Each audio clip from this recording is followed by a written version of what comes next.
This disturbing encounter, posted by the Reddit user Tweako6 11 years ago, tells of a horrifying paranormal experience while working at a movie theatre. What do you think of this encounter? Tell us in the comments below. During the summer when I was home from college, I worked with a couple of friends as a morning cleaner at the local movie theatre. It was fairly new, built in the early 90s, with 3 big screen rooms, 4 mid-sized screens and 3 small screens. My job as a cleaner was to clean the screening rooms, during a shift that went from 4 AM to 10 AM. It would take me about 20 minutes to get from work from where I lived. The theatre was out in an area that was kind of in the middle of nowhere. Before the area was renovated, we were told it was part wetland and farmland, and the rest owned by the local nature centre. The first couple of weeks that I worked there, nothing out of the ordinary happened. Typically there would only be 2 or 3 of us working a shift. There was a lot of time spent by yourself, cleaning and listening to your iPod. Occasionally we'd meet up with a day shift in the morning and give them a breakdown of maintenance issues that we were dealing with and other things they'd like us to take a look at. One day in particular, my manager asked me if we noticed the front doors being unlocked when we had arrived in the morning. When I said no, the manager went on to tell me that customers, primarily women, were complaining about a tall, lanky man in a suit that had been following them from theatre to theatre, and sometimes into the bathrooms. Several times, women had come to the front desk, frightened out of their minds, describing a 7-foot-tall man in a black suit, complete with a bowler cap, that walked slowly after them. A few times, even the police were called. Teenagers that worked the day shift referred to him as the tall man. While he primarily targeted women, occasionally a male co-worker would catch a glimpse of him, sneaking into the theatre. On a couple of occasions they would pursue him, thinking it was someone trying to sneak into a movie, only to find nobody there. We had 12 rooms in total, but Theatre 5 was the worst. Nobody wanted to clean out Theatre 5. When I first started, I was fairly naive about ghosts and spirits, and I didn't understand why even my boss was apprehensive about Theatre 5 and kept assigning me to be the one to clean it out. What made Theatre 5 unique was that it was sat behind the bathrooms in the lobby, so to get to the sitting area you had to walk down a long hallway before reaching the screening room. Being that far back, you were the most secluded, especially when it's 4 AM and the only other people you were with are on the other side of the building. People cleaning there will complain of nosebleeds, constant headaches, and the feeling of being watched. My first supernatural experience took place here. It was a normal morning, and I just finished sweeping out the lobby and I was taking care of the cups and other garbage at Theatre 5. By routine, you go through and throw away any leftover cups and popcorn before vacuuming and sweeping the area. I had my iPod on, and as I was going through throwing away cups, I couldn't shake the feeling that someone was behind me. I kept turning around, even at some point taking my earphone out and shouting, "Hello." Of course there was nobody there. Like I said, it was a normal morning and I had no reason to suspect anything as I went about my routine. About 20 minutes later, I'm at the top back row, sweeping out garbage from under the seats when I hear footsteps, someone running. I look down. At the front of the theatre, I catch a glimpse of a little blonde-haired boy turning the corner into the long hallway as he ran out of the theatre. Immediately, I threw down my broom and chased after him. I ran down the hallway, out into the lobby, but there was no kid. I walked further into the lobby and saw my boss through the front entrance on a smoke break. "Who was that kid?" I asked. My boss Jeff looked at me. For a moment he was confused, but then he laughed. I'll never forget how casually he said it. "So you met Charlie?" Charlie was another thing customers constantly complained about. On several occasions they claimed a little blonde-haired boy was running up and down the aisles in the theatre, causing all sorts of noise and ruckus during the movie. Of course, it was in Theatre 5. When an usher would come in to apprehend the child, he would have already disappeared. The female staff affectionately named him Charlie, after his resemblance to the character in Willy Wonka and the Chocolate Factory.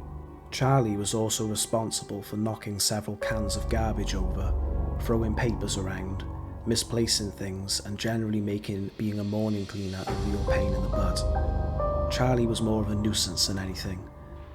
We used to theorize that he was the son of the tall man, but the two were never seen together. My only encounter with the tall man came a couple of weeks later, after my run-in with Charlie. I had yet to hear about him at this point.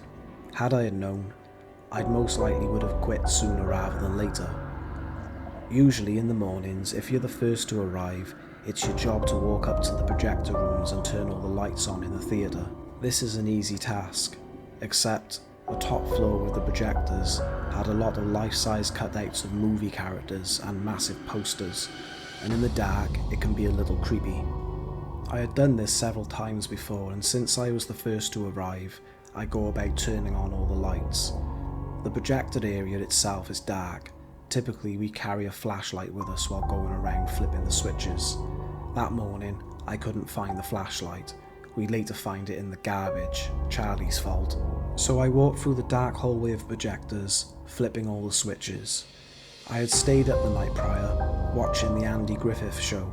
I remember because I was whistling the theme song to myself as I walked down the corridor. Once again I got that feeling of being watched, and something several yards away, in the area with the projectors overlooking the IMAX theatre rooms, was staring back at me. I stopped whistling and tried to focus my eyes. It was a cardboard cutout. They were everywhere, so I kind of dismissed it and was about to flip the next switch on when the cutout moved. I froze. What I thought was a cutout was actually a figure hunched over. Quietly it was whistling the Andy Griffith theme song, imitating me, only doing it much slower. Slowly it rose up from its crouch, revealing itself to be at least 7 feet tall. It was a man. All I could see was its silhouette against the red exit sign lights and some of the projector computer monitors. It started towards me, whistling quietly. I wanted to move, but for some reason my feet were cemented on the spot and I had cotton for a tongue. I didn't know what to do. Slowly the tall man stepped towards me. He walked with a bit of a waddle, as if he had a bit of a limp in his leg. I couldn't exactly tell. He had taken about 3 or 4 steps towards me when something caught his attention and he turned, and he walked into an office down the hall. I turned back and ran down the steps and waited outside the theatre until my boss and the rest of the crew arrived.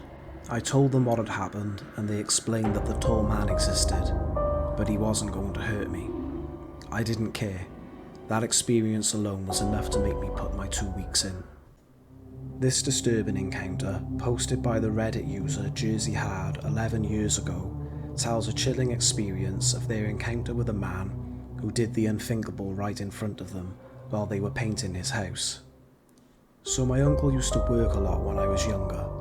He'd done a lot of different things to make money, but one consistent thing is that in the summer months and into late fall he painted houses. It's a legitimate business. He got a truck with a number, a name, and supplies in the back. The whole works. Every now and then he would call my dad when he needed a little extra help, and I'd go work for him. No big deal really, it's just painting houses. What could possibly go wrong? Well, it takes a while to paint a whole house. If the weather conditions aren't right, then you can't paint. One particular fall was extremely wet. It rained what felt like every single day.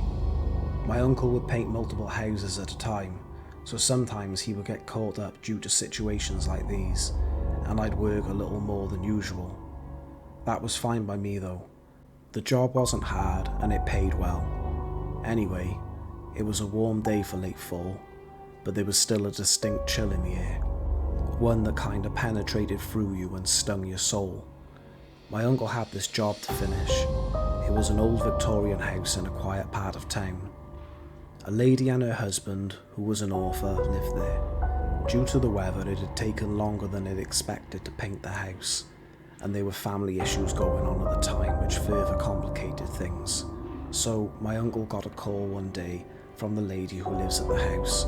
She says that her husband is trying to write his next book, but he keeps getting distracted by the scaffolding outside the house, so she wanted to know if we could come over and finish the job as soon as possible. My uncle was always an honest businessman.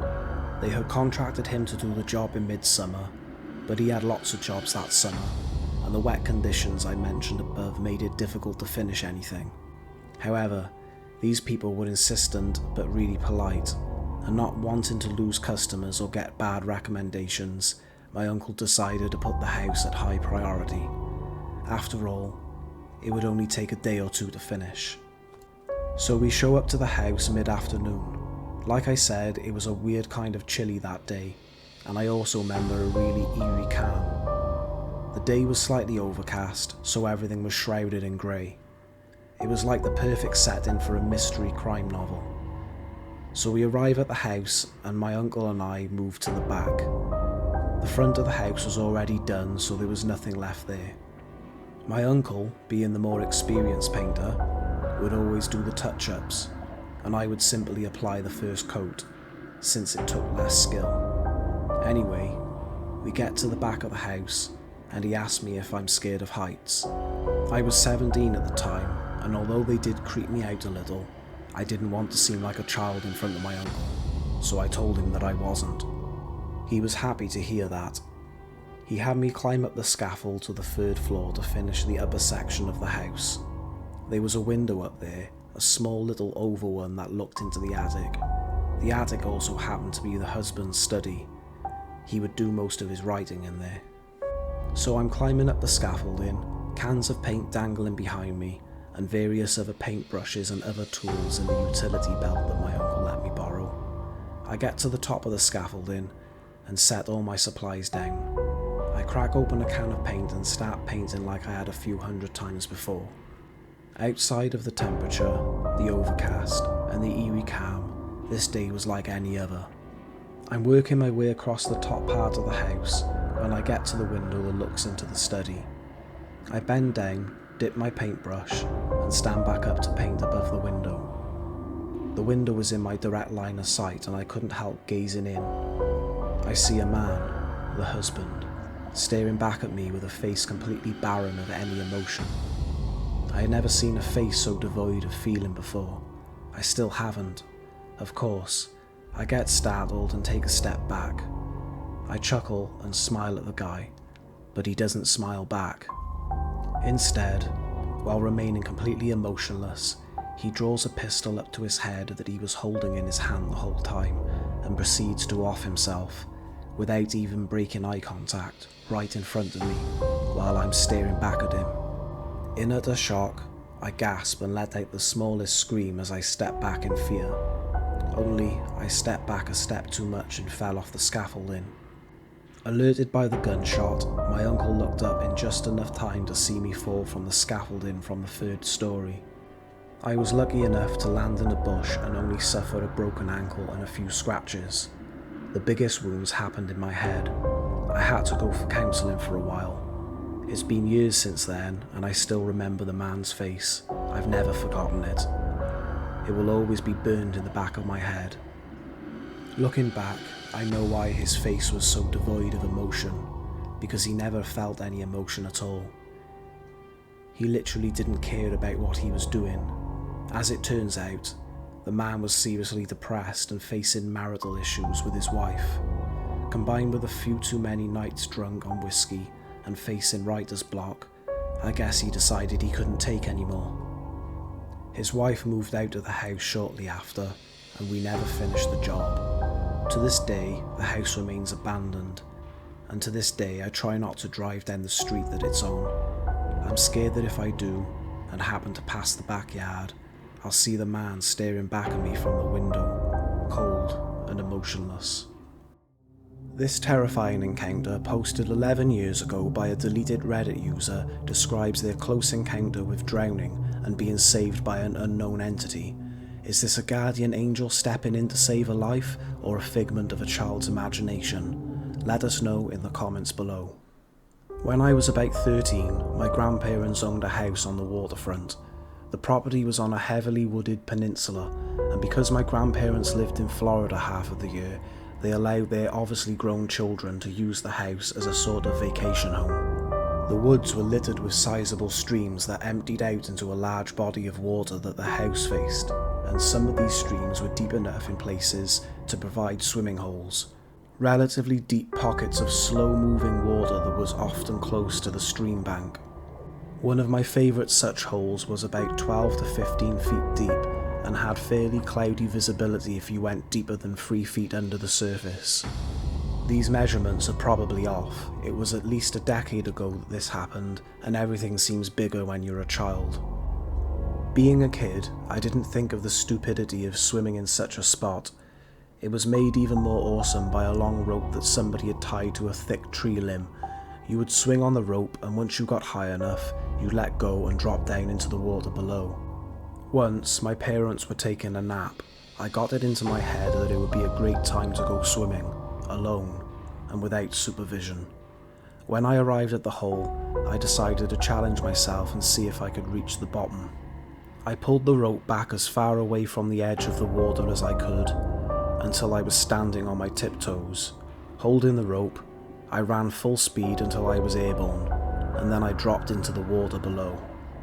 Unbelievably, and I use that term loosely, I sank to the bottom. Satisfied with the result, I pushed off the stream bed, expecting to be propelled back to the top.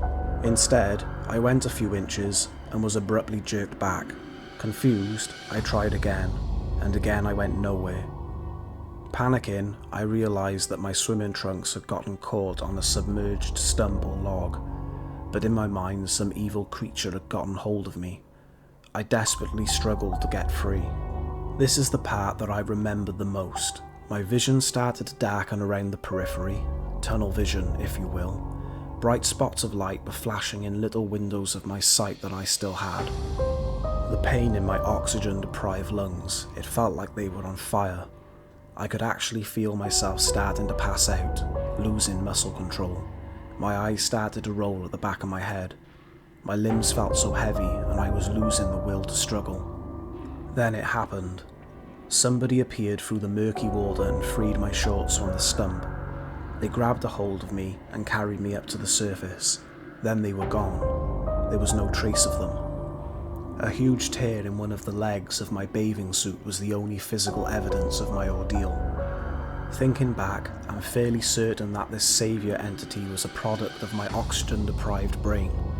What I believed actually happened was a result of an intense effort of my mind telling me to save myself. Some part of me must have had the wherewithal to make a final, desperate struggle that, luckily, ripped my shorts and freed me. That same part of me must have made some sort of effort to swim to the surface, though I suppose it's possible that my body's natural buoyancy had something to do with that. This chilling encounter, posted by a Reddit user named Cheesy Biscuit from 11 years ago, describes their paranormal experiences in an old church house that they lived in. My house is a church from the 1700s with a cemetery and all right at the front. Needless to say, I have had a lot of creepy, scary shit go down. All of my following situations will be tied together at the end, so here we go. One day, I walked up to my room and found my phone charger disconnected from the wall beside my bed. It was under all my dirty clothes, and the wire had also been disconnected from the part that goes into the wall. I put it all back, no problem. This happened 3 consecutive days. On the 3rd day, I was putting it back into the wall beside the bed, and I had some difficulty getting into the wall and started hitting random things on my touchscreen. I felt the vibrations. When I finally looked at my phone, I had pulled up the call screen and dialed 666. A few summers ago, I was in my upstairs bathroom. Right outside the bathroom there is a long hallway that leads to my parents' bedroom, and a spare bedroom at the end. When I left the bathroom, I looked down the hall and saw a man standing there. He looked at me for a few seconds, then he turned and walked into the spare room. One time, I had a dream that felt like it had lasted all night long. The entire dream was the typical girl in the white dress. She was standing beside my bed, watching me sleep. A few years ago, me and my girlfriend at the time heard a distinct whistle in my bedroom. No one was even home when we heard it. I think we'd heard it on 3 separate occasions. I was laying on my bed one night, after midnight, with my head at the end where my feet usually are, just watching television. Out of nowhere, the strings on my acoustic guitar strummed right next to me. One time, I had to grab something from my room real quick, and sat down on my bed to read a text message. I felt an impression on the bed next to me, felt a small wind, and heard the air that would release if you flopped on the bed, all at the same time. To tie it all together, I invested in a digital voice recorder to see if I could pick up some frequencies that we can't hear. I asked about the whistling and heard no answer, no whistle, anything in person. Played the tape back and I heard the same distinct whistle a few seconds after I asked. I then asked if they liked my guitars because I heard them playing with it. I played the tape back and heard a female giggle. Had that dream about the little girl. When I went to the room where I saw the man walking in and asked if there was anyone there, all hell broke loose. I heard a groan, and a heavy male voice responded to every question I asked. Nothing legible, more like grunts and uh-hs. When I asked him to give me a sign that he was here, like tapping or something, tapping began on the TV that was in the room. So I kept asking questions and gained information through the tap responses. It was pretty crazy. I haven't used the recorder since. I was kind of freaked out, though I never found anything negative that would have explained the 666 on my phone. Alright guys, if you made it this far, thank you so much for watching. I hope you enjoyed the video. Please like and subscribe, and I'll see you in the next one.